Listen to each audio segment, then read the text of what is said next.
On today's episode of Watch JR Go, we try to rescue this 2005 Saturn Ion Redline.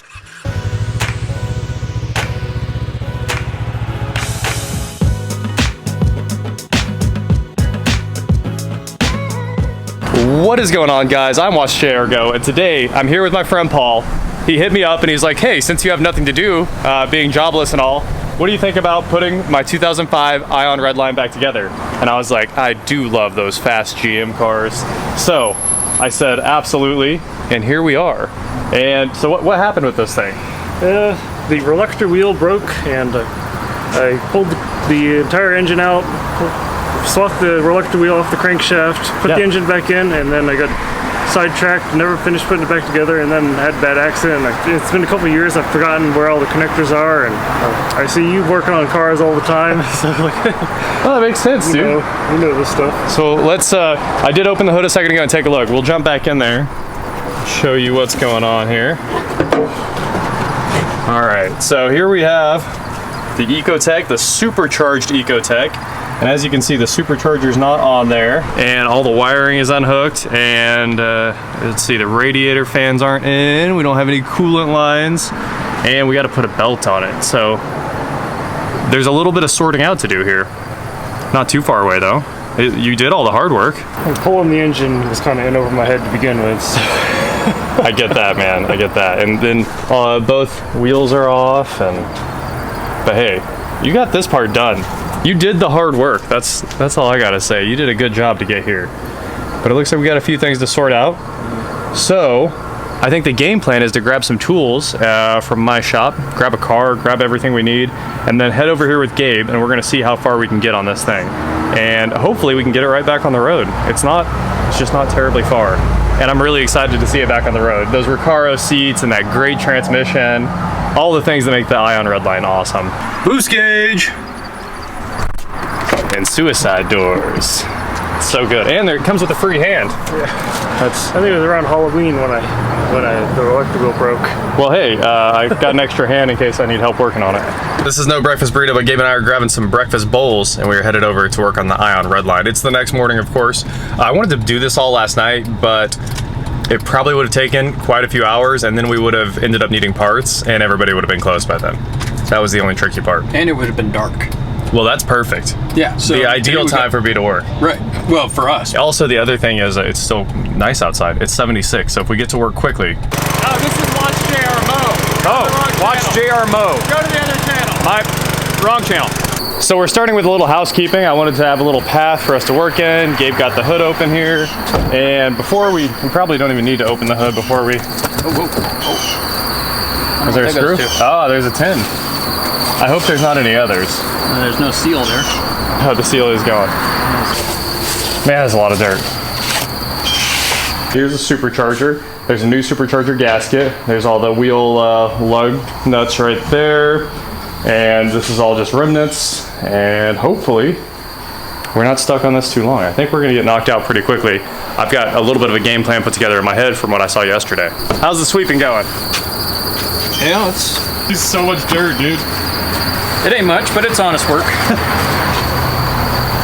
Well, I found the air compressor hose and the air gun, so.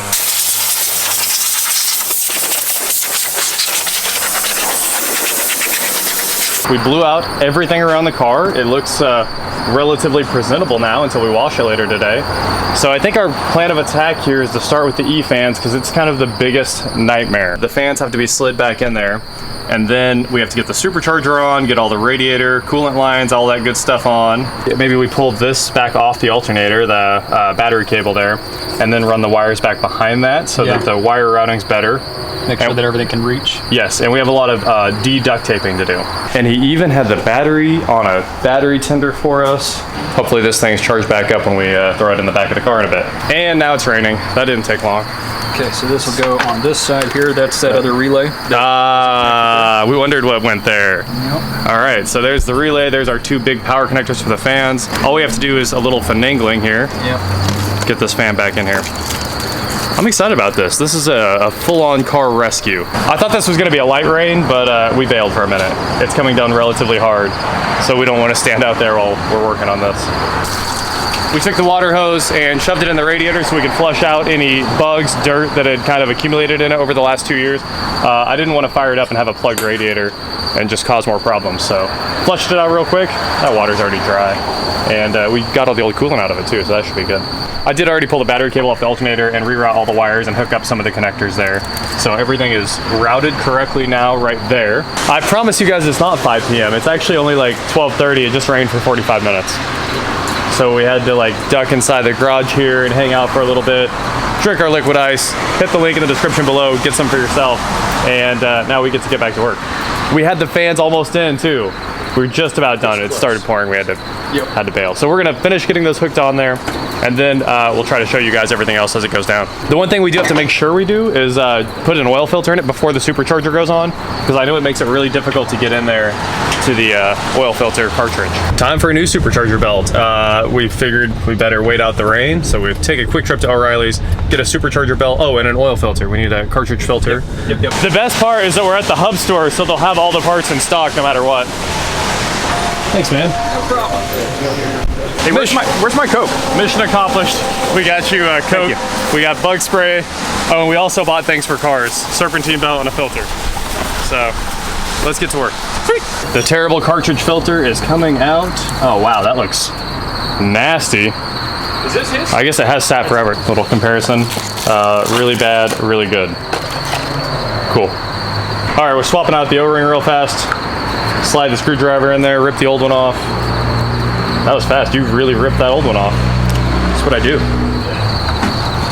What happened to what? Yeah. 32 millimeter you had. Going back in. I've got the 32 right here because I just used it. Right here. Okay. Here it is. I like how the top of the fan shroud's all broke. It happens. We're actually not sure how that came out. Whoever got that out is a magician, and I think it was Paul.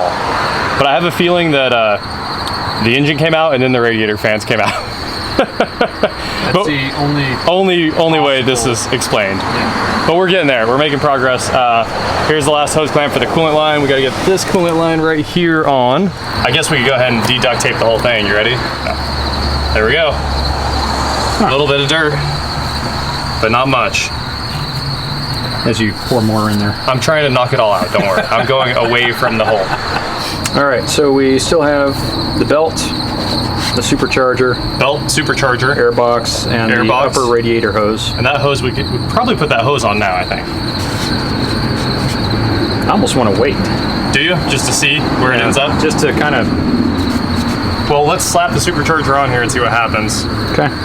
And let's make sure this gasket is very clean. Are you having fun yet? Oh man, I'm having a blast. All I've ever wanted to do is put back together a supercharged Ecotech. 15% serious.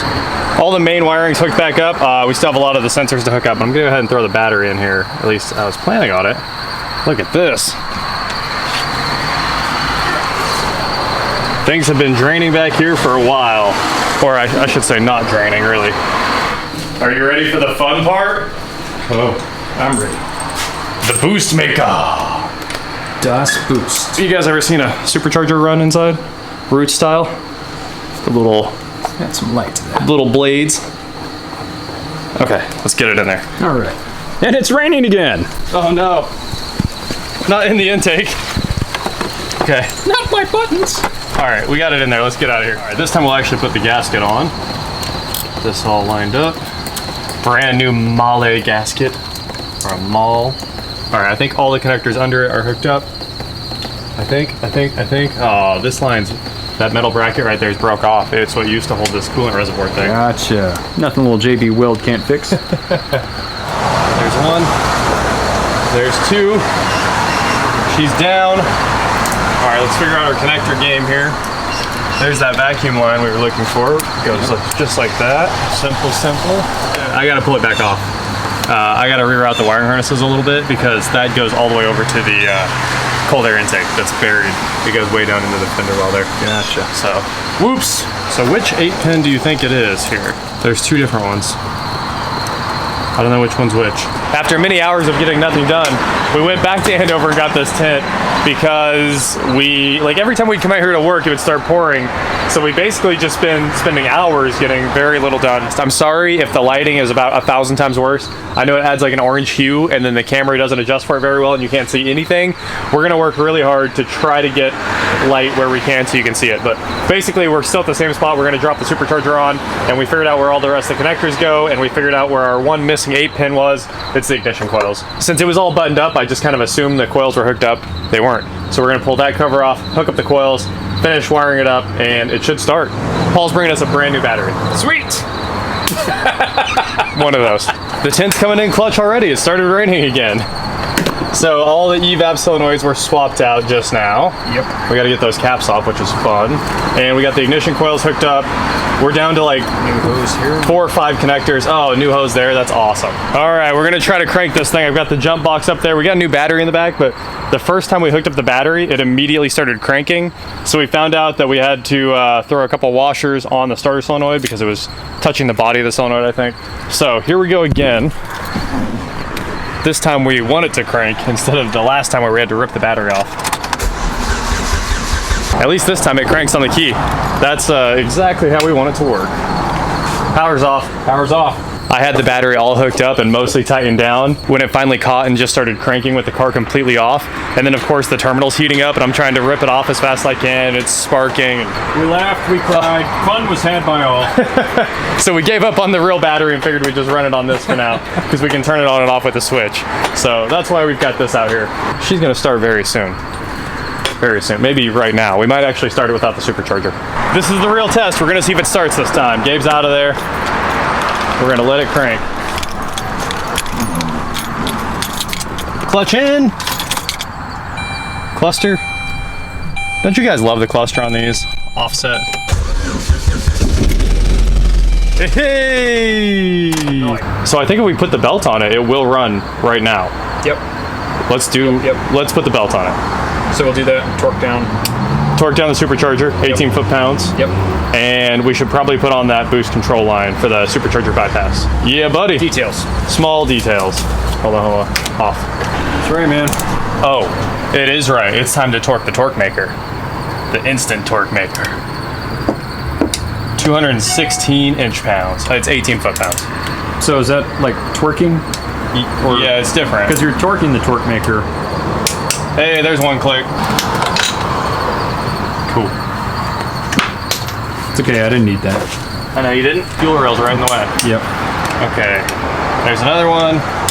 We're doing them in a star pattern, as always. As star pattern as I can get. Done. Torqued. Let's put a belt on it. Yeah, I might have to feed it through that way. I'm gonna just shove this all the way down through the bottom there. And you wanna meet me down there and I'll go around everything? Yeah.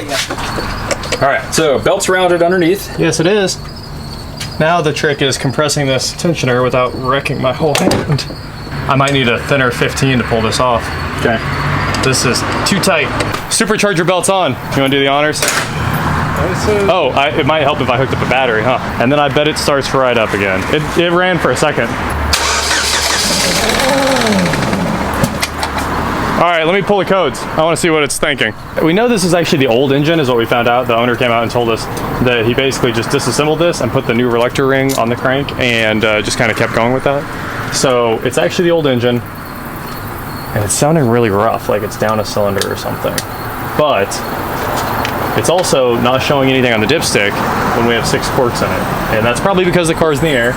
We're gonna go ahead and throw the hoses on, fill it with coolant, and just kind of keep going from there. There's no errors. We pulled the codes real fast. The only real error was a coolant warning. And that was expected. It's suddenly dark, but we got the wheels out here. We're about to put those on, the cold air intakes all the way together. We know it'll start and idle on its own. And I just finished filling with coolant. So I'd say we're about ready to go. Oh, this is one of those multi-pattern wheels. It looks like this is the pattern it was using them. We'll act like I actually knew what I was doing when I did that.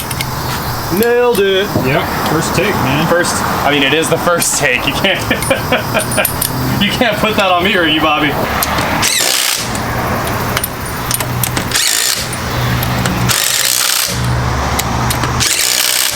All right.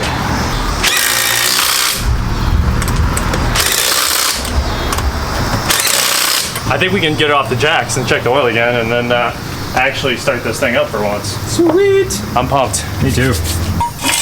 Hey, look, jack stands. The first time it's been moved in years. All right, you clear? Clear. Coming down. Look at those brake rotors. One Ion Redline on the ground, looking amazing. I just realized this thing is slammed. It is not on factory springs. It sits nice and low. It looks great. Time to start it again. And we still have to figure out boost control. There's one line that's not hooked up yet. What we found is we're missing this hose right here that goes from that coolant line over to there.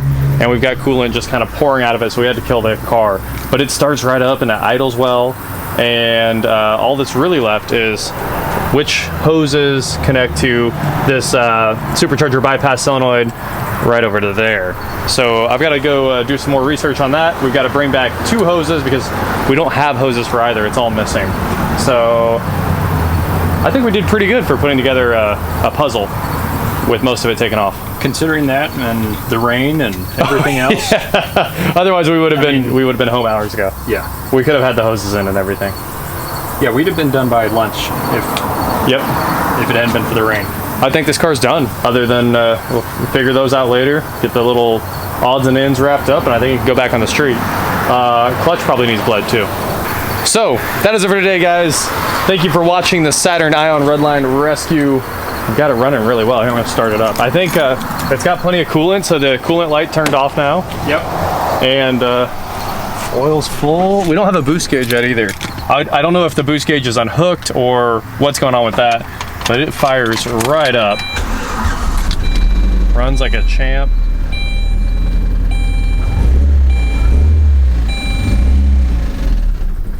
I would love to go drive this car, but I don't think tonight's the night it's gonna happen. Hey, thank you so much for watching, and please like, share, subscribe, do whatever you want to do, and I will talk to you next time. Please don't message me and ask me to come put your project back together that you took apart. I only did the Ion Redline because those hold a very near and dear place in my heart. I love all of the GM Performance cars, and I was like, oh yeah, an Ion Redline, I can't wait. I don't ever want to do that again. That was, don't take someone else's project and try to work on it. I want to work on this. This seems like a lot of fun. So we're going to get back to the R8 after we go bleed the clutch on that Redline and drive it. So we're close. Woohoo! Yeah, buddy. Wait, redo.